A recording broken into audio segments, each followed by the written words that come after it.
बिस्मिल्लाहिर्रहमानिर्रहीम। Welcome back to my channel. क्या हाल चाल है? ठीक है आप सब? आज मैं अपने चैनल पर बहुत ही प्यारी और खूबसूरत मेहंदी की डिज़ाइन लेकर आई हूँ। ये एक इंडियन मेहंदी की डिज़ाइन है जो मैंने बहुत मेहनत से चुन चुन के आप लोगों के लिए बनाए हैं।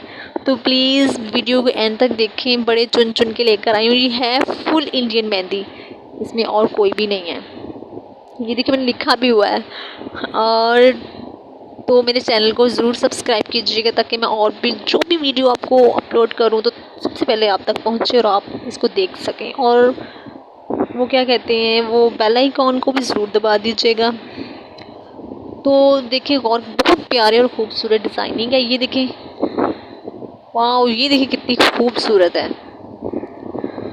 और ये है तो थोड़ा मेहनत वाला काम, लेकिन बहुत प्यारी और खूबसूरत लगती है। ये ब्राइडल मेहंदी होती है, भरी भरी मेहंदी है। तो आप लोग ज़रूर ट्राई कीजिएगा। अगर अगर अगर आपने ये लगानी है मेहंदी तो वीडियो को वहाँ पे स्टॉप कीजिए और देखकर मेहंदी लगाना शुरू कर दीजिएगा। ये देखिए कितनी खूबसूरत है।